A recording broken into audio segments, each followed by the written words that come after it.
Bonjour à toutes et à tous. Alors demain, c'est le grand jour pour le passage en commission de la proposition de loi d'abrogation de la réforme de la retraite à 64 ans d'Emmanuel Macron. Vous savez, cette réforme de 2023 qui était passée en force. Et d'ailleurs, c'est une des premières raisons pour laquelle on dépose cette proposition de loi d'abrogation, parce que c'est pour revenir sur cette injustice d'abord démocratique.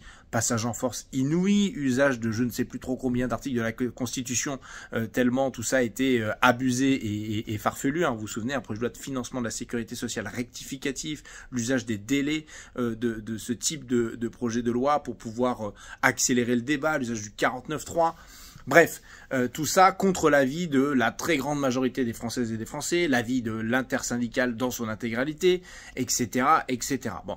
Donc, revenir sur cette injustice, c'est la première chose, une injustice démocratique. Et puis, injustice sociale, parce que c'est pas juste d'avoir fait bosser les gens 2 ans de plus pour équilibrer, soi-disant, le système de retraite sans qu'on leur laisse le choix.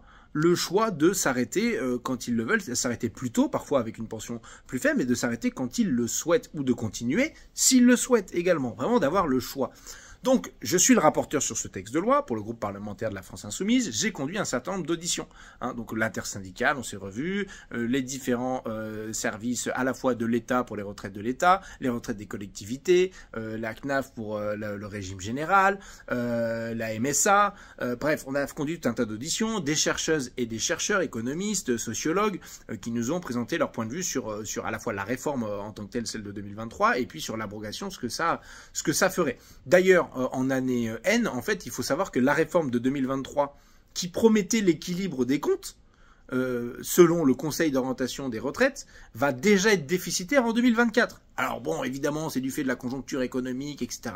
Bon, voilà, mais n'empêche que c'est le cas. Factuellement, ils n'ont pas atteint leur objectif. Donc c'est injuste, et en plus, ça fonctionne pas comme il était prévu que ça fonctionne. Donc on va l'abroger puisqu'il y a une majorité pour ça à l'Assemblée nationale maintenant, suite aux élections législatives, vous vous souvenez, de juillet dernier, à la suite de la dissolution.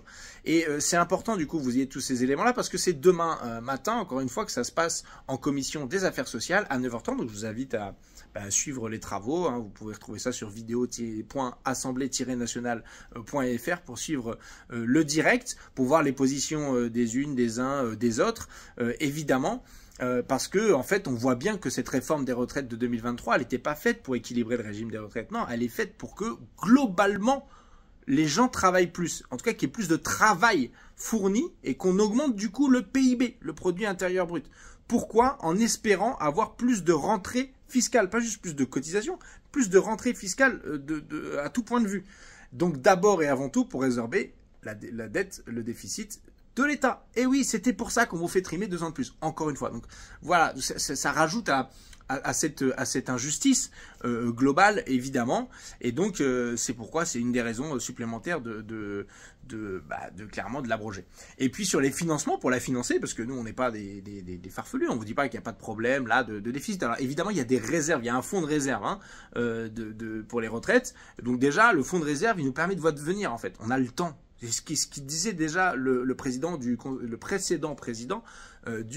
Conseil d'orientation des retraites. On a le temps, il n'y a pas d'urgence à passer en force, etc. Et puis, sur les recettes supplémentaires, on avait déposé par exemple un amendement dans le projet de loi de financement de la sécurité sociale là, pour 2025, en disant on pourrait par exemple augmenter les cotisations sociales de ceux qui gagnent plus de 7 500 € par mois. Et ceux qui gagnent plus de 16 000 € par mois. Et avec cette surcotisation pour les très hauts revenus, les plus hauts revenus, vous obtenez entre 3 et 4 milliards d'euros, ce qui est le manque à gagner en année pleine pour le régime de retraite et pour abroger le régime. Et même plus globalement, c'est une question de recettes, d'augmentation des cotisations. Je veux dire, à partir du moment où on veut avoir la retraite, vous savez, nous, notre conviction, retraite à 60 ans à taux plein pour une carrière complète avec 40 annuités, si vous voulez ça, il faut se le payer. Et se le payer, ça veut dire augmenter les cotisations. Et figurez-vous qu'il suffirait, alors il y a plusieurs manières de faire, ça peut être 0,25 points d'augmentation des cotisations par an sur 5 ans permet de financer ça, ou 0,15 points sur 7 ans ou sur 8 ans. On peut faire ça lisser progressivement. C'est tout à fait acceptable et possible. Enfin bref, plein d'arguments. Vous verrez ça, tout ça. Je vous expliquerai ça, tout ça en tant que rapporteur, et vous pourrez suivre ça dans le débat en commission donc des affaires sociales demain à 9h30. Je compte sur vous. Relayez cette vidéo, relayez les tweets, faites-le savoir autour de vous. C'est hyper important parce qu'on va enfin pouvoir voter l'abrogation pour la première fois à l'Assemblée nationale. Ciao.